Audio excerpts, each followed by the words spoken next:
Duty पर एक दारोगा की हत्या कर दी जाती है, माफिया उसे मार डालते हैं और मंत्री ये कहते हैं कि ऐसी घटनाएं होती रहती है। बेहद शर्मनाक है। लेकिन अब जिम्मेदारी सारी आ जाती है बिहार के मुख्यमंत्री नीतीश कुमार पर। वो क्या कहते हैं ये भी आप सुन लीजिए।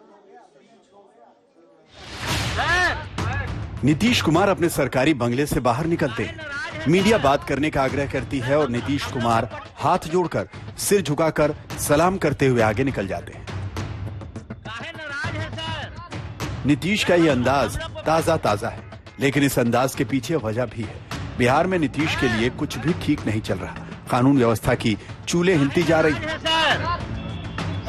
हम लोग पहले रोहतास में शराब माफिया के हाथों पुलिस पिटती रही,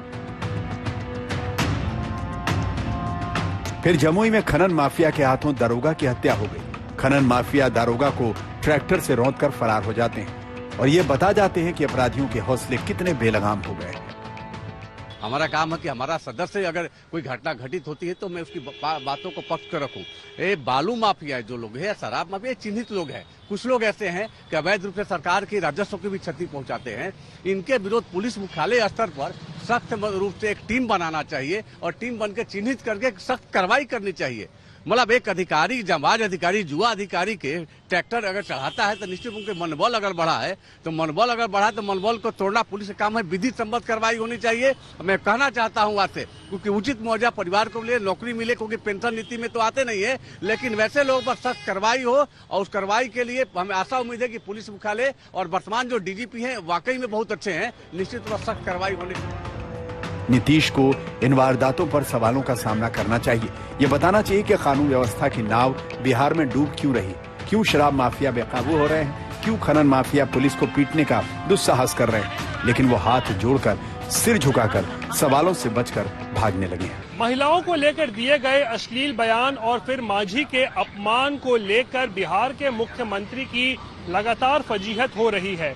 और इन्हीं सब के बीच जब जमुई में सक्रिय बालू माफिया एक ऑन ड्यूटी पुलिसकर्मी की हत्या कर देते हैं और मीडिया इस बाबत नीतीश कुमार से सवाल पूछती है, तो नीतीश मीडिया के सामने नतमस्तक हो जाते हैं, प्रणाम करते हैं और फिर बिना कुछ बोले चलते बनते हैं। शायद नीतीश कुमार को लगता है कि ना मीडिया से बात करेंगे, ना बेवजह मामले को तूल दिया जाएगा। लेकिन एक बात तो साफ है कि नीतीश कुमार के सुशासन पर सवाल चीख कर खड़े हो रहे हैं।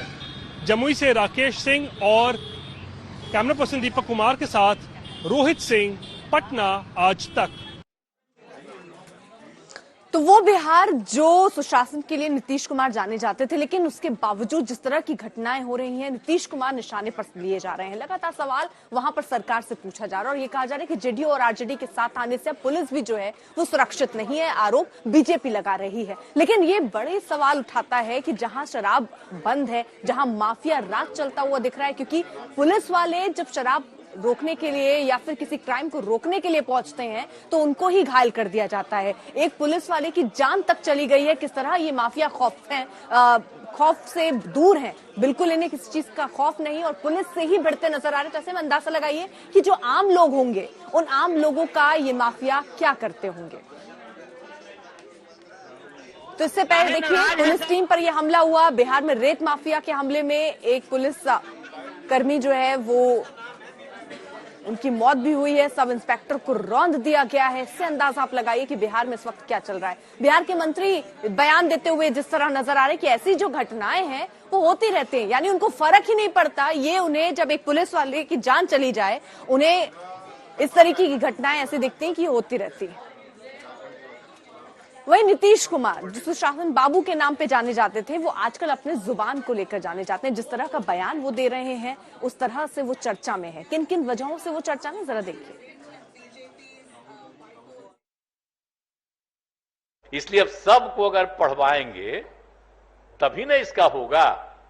अगर लड़की पढ़ जाएगी तो जानते हैं लड़का और लड़की का जो होता है शादी, तो लड़कवा तो रोज लड़किया के साथ तो रतवा में सुतता है। अब उसी समय लड़की जो है कहती है कि ठीक है रात में करो, लेकिन अपना जो तुम मैं अपनी बात को वापस करता हूं और मैं अपनी निंदा करता हूं।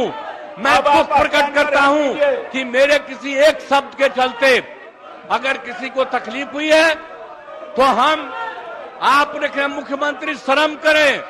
मैं न सिर्फ शर्म कर रहा हूं, मैं इसके लिए दुख प्रकट कर रहा हूं। इनको कुछ आइडिया है? ये तो मेरी गलती है कि इस आदमी को हमने बना दिया था मुख्यमंत्री। नहीं ठीक है, ये कोई सेंस नहीं है इसको, ऐसे ही बोलते रहता है, कोई मतलब नहीं है। हो गया। हम कह रहे थे कि आप ही लोगों के साथ रहिए। अध्यक्ष महोदय भाग के चलाया था सात पार्टी में। अध्यक्ष महोदय अभी हम जान करके भगा दिए उधर। सर काहे नाराज है सर? सर हम लोग को तो रेत माफियाओं के हमले में दरोगा की जान जा चुकी है। उनके 2 मासूम छोटे छोटे बच्चे हैं, बिटिया है, बेटा है, जिनकी उम्र 4 साल और 6 महीने है। आप समझिए, लेकिन फिर भी मंत्री बेपरवाह है, सरकार बेपरवाह है। अगर मान लीजिए कि खाकी पे अगर आंच आ गई तो स्टेटमेंट ये नहीं आता है, और मान लीजिए कि खादी पर आंच आती फिर क्या करते? क्या इस तरह की वारदात रोज आती? यही तो सुनने को मिल रहा है दूसरे राज्यों से कंपेयर। चलिए कुछ अपडेट आपको हम पहुंचा देते हैं, दे देते हैं। ये जो रेत माफिया के हमले में दरोगा की जान गई है, ये इस वक्त अपडेट। दरोगा का दर्द देखिए। प्रभात रंजन को 4 साल की बिटिया है, 6 महीने का एक बेटा है, यानी बहुत छोटे छोटे मासूम बच्चे हैं। दरोगा की हत्या कर दी जाती है माफियाओं की तरफ से। 2 भाई किडनी के मरीज हैं, दोनों डायलिसिस पर हैं, यानी आर्थिक रूप से भी देखरेख की जिम्मेदारी प्रभात रंजन के कंधे पर थी। पत्नी भी बच्चे के जन्म के बाद से अस्पताल में ही भर्ती हैं। किस तरह के भी हालात हैं इन परिवार को, आर्थिक से लेकर सब आप समझ सकते हैं।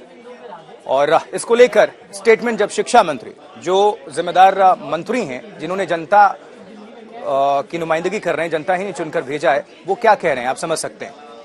अब चलिए इस पर अपडेट लेते हैं, क्योंकि बिहार में इसको लेकर सियासी तनातनी भी देखने को मिल रहा है और काफी राजनीति चल रही है। काफी गंभीर ये मामला।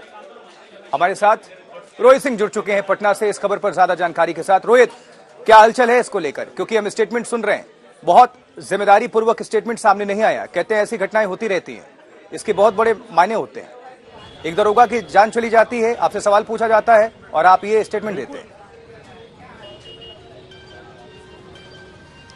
बिल्कुल आशुतोष, शिक्षा मंत्री चंद्रशेखर कितने जिम्मेदार मंत्री हैं ये तो सबको मालूम है। शिक्षा की बात करनी चाहिए। रामचरितमानस और हिंदू को क्या क्या जो बातें करते हैं, विवादित बयान देते हैं, वो तो इससे पता चलता है कितने जिम्मेदार वो मंत्री हैं। तो ऐसे में आज जब उन्होंने बयान दिया है, जमुई में एक पुलिसकर्मी शहीद हो जाता है, यानी कि in the line of duty, वो ड्यूटी पर था, उसे कुचल कर मार देते हैं बालू माफिया में शामिल लोग। उसके बाद मंत्री जी कहते हैं कि ऐसी घटनाएं होती रहती हैं और ऐसी घटनाएं यूपी और मध्य प्रदेश में भी होती रहती हैं, ये सब चलता रहता है। तो आप इससे समझ जाइए कितने संवेदनशील हैं चंद्रशेखर शिक्षा मंत्री, और बिहार सरकार के ये इतने जिम्मेदार मंत्री हैं, किस तरीके का गैर जिम्मेदाराना बयान दे रहे हैं, ये साफ समझ में आ रहा है। तो जब सरकार के नुमाइंदे, सरकार के मंत्री इस तरीके की बातें कर रहे हैं कि ये सब तो चलता रहता है, ऐसी घटनाएं होती रहती हैं, तो फिर मनोबल आखिर क्यों न टूटेगा पुलिस कर्मियों का, जो ड्यूटी पर तैनात होते हैं, जो चेकिंग करते हैं, जो बालू माफिया के खिलाफ कार्रवाई करने के लिए जाते हैं, जो खनन माफिया हो या फिर शराब माफिया हो, उनके खिलाफ कार्रवाई करने जाते हैं। तो रोहित, हम दोबारा आपके पास आते हैं। हमारे संवाददाता रोहित सिंह हमें जानकारी दे रहे थे, लेकिन आप हैरान रह जाएंगे जब इस दारोगा के बारे में हम आपको बताएंगे। ये इकलौता अपने परिवार का एक कमाने वाला व्यक्ति था, प्रभात रंजन। 4 वर्ष की एक बेटी है, 6 महीने का एक बेटा है, 2 भाई हैं, डायलिसिस पर हैं, पत्नी अस्पताल में है, दोनों भाइयों की किडनी जो है वो खराब है, दोनों को डायलिसिस की जरूरत पड़ती है। पत्नी ने बच्चे को जन्म दिया था, 6 महीने से पत्नी अस्पताल में भर्ती है। आप अंदाजा लगाइए, एक ऐसा व्यक्ति जिसकी वाइफ हॉस्पिटल में है, जिसके 2 बच्चे हैं, छोटे बच्चे हैं, उसके 2 भाई हैं, वो भाई भी अस्पताल में भर्ती हैं। रोहित, एक ऐसा व्यक्ति जिसके बारे में सुनकर आंखें नम हो जाती हैं, जिस पर जिम्मेदारियों का पहाड़ उसके सर पर है, ऐसे व्यक्ति के बारे में इतनी संवेदनहीन बात मंत्री जी करते हैं। क्या नीतीश कुमार या किसी और वरिष्ठ अधिकारी मंत्री की तरफ से कोई बात सामने आ पाई है? बिल्कुल सईद, आप जो बात कह रहे हैं एकदम दर्द हृदय विदारक ये पूरी की पूरी घटना है। परिवार किस तरीके से आर्थिक तंगी से गुजर रहा है ये आप भी बता रहे हैं, और हमने भी देखा किस तरीके से पूरा परिवार जो है वो परेशानी झेल रहा है। और इकलौते कमाने वाले थे प्रभात रंजन, और ऐसे में जब शहादत इनकी होती है, मैं शहीद ही इनको कहूंगा क्योंकि ये ड्यूटी पर थे, और इनकी जो है निर्मम हत्या कर दी जाती है, कुचल दिया जाता है, तो इसके बाद उम्मीद की जानी चाहिए कि मुख्यमंत्री सामने आए, बयान दे, बताएं कि क्या आखिर सरकार क्या कर रही है, दोषियों को कब पकड़ा जाएगा। लेकिन मुख्यमंत्री सामने आते हैं तो मीडिया के सामने नतमस्तक हो जाते हैं, हाथ जोड़ते हैं और बिना कुछ बोले चले जाते हैं। सामने आते हैं इनके शिक्षा मंत्री लगते हैं अनाप शनाप बोलने, कहते हैं कि ऐसी घटनाएं होती रहती हैं। तो भाई ये परिवार वाले जो हैं, इस पे परिवार कैसे चलेगा, इनके लिए मुआवजा देने की जरूरत है। परिवार आर्थिक तंगी से गुजर रहा है, ये सब बातें होनी चाहिए कि किस तरीके से परिवार को जो है कॉम्पनसेशन मिले। लेकिन ऐसी कोई चर्चा नहीं हो रही है।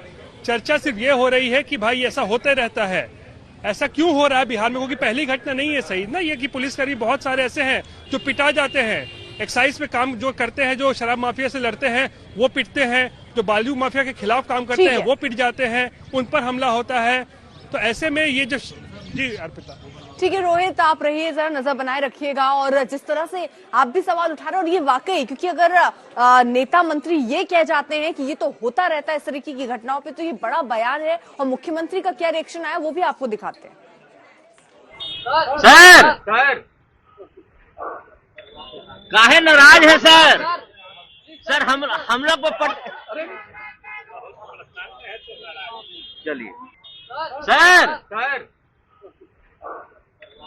काहे नाराज है सर हम लोग को